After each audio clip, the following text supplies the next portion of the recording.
tutti e bentornati a Liberamente, variazioni e scorribande qui su Radio Libertà. Allora, ancora ieri sera ricevevo lezioni dalle anime belle in un dibattito televisivo, anche da persone con idee diverse dalle mie, ma intelligenti, come Piero Sansonetti, sul fatto che non c'è nessun rischio terrorismo islamico in Italia, non c'è alcun segnale preoccupante, non c'è alcuna coincidenza della cronaca che ci possa far pensare che stiamo correndo un vago rischio, nonostante Modena, nonostante Reggio Emilia, nonostante Firenze, nonostante la sospetta rete di moschee milanesi eterodirette dalla teocrazia totalitaria iraniana, tutte allucinazioni. Ebbene, oggi si aggiunge un'altra allucinazione, evidentemente. Tal Zaccaria Ben Haddi, un 21enne italiano di origini marocchine, e ribadisco, credo si possa ancora dire, si debba ancora dire, residente a Vimercate in Brianza, è stato fermato su richiesta della Procura di Milano per l'ipotesi di reato di terrorismo internazionale, legato a diversi post inneggianti al martirio. Il martirio come dire, non il disagio psichico, il martirio.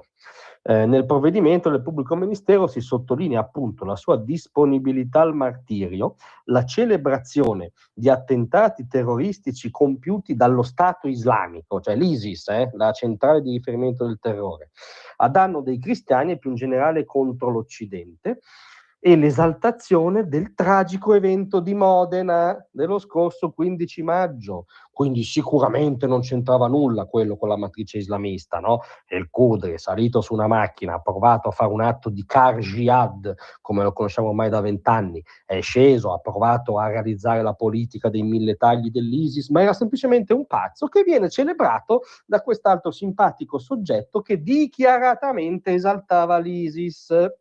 Non solo lo esaltava, è accusato proprio, virgolette, di essersi associato all'organizzazione terroristica internazionale nota come Stato Islamico. Cioè questo era parte integrante dell'ISIS, o voleva esserlo, o comunque si considerava un sicario dell'ISIS, a seguito ovviamente di un percorso di indottrinamento e radicalizzazione via web.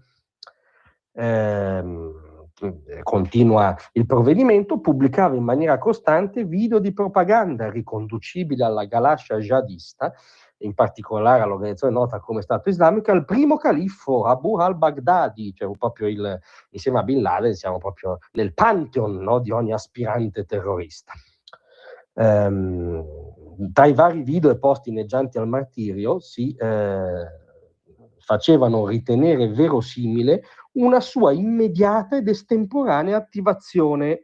Questi due aggettivi sono importantissimi, questi due aggettivi che sono nel provvedimento. Immediata si dice che no, non sono allucinazioni, il rischio c'è, il rischio è salito anche in Italia, c'è una recrudescenza del rischio terrorismo islamico che va in parallelo con la recrudescenza dello scontro di civiltà che vediamo su scala mediorientale e globale. Siamo sempre nell'ambito di quello che aveva diagnosticato / anticipato Oriana Fallaci. Il fatto che poi questa immediata attivazione potesse essere estemporanea non solo non è rassicurante, ma di nuovo è ancora più inquietante, perché significa che questo singolo soggetto è stato arruolato, attirato, si è proposto, si è autocandidato per entrare nel network dell'ISIS. Questo network prevede ormai un kit chiave in mano, con quindi delle parole d'ordine, appunto la jihad, appunto contro l'Occidente, delle procedure, delle istruzioni concrete per realizzare attentati, e anche un singolo radicalizzato e fortemente motivato, come evidentemente è uno che inneggia al Baghdadi, apre questo kit e può realizzare un attentato terroristico nella tranquilla e placida Brianza. Era talmente immediato il rischio che durante la perquisizione si è trovato un biglietto aereo per il Marocco datato il prossimo 9 giugno. Quindi costui aveva in mente di realizzare qualcosa, diciamo, di non gandhiano nel giro di una settimana. Questo film è il film, rientra nel film dell'indagine che già in Brianza ha visto arresti, perquisizioni,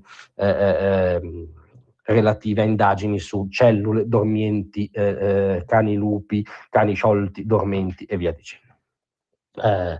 Tutto questo ci dice che per quanto le anime belle si affannino a edulcorare, negare, relativizzare, ogni giorno la realtà, fuori dalla bolla delle suddette anime belle, ci dice che questo rischio è concreto, che spesso assume vesti immediate ed estemporanee, quindi sempre più difficili da controllare, e quindi ci richiede, altro che ideologia tranquillizzante, di tenere una guardia sempre più alta. Grazie a tutti, a domattina.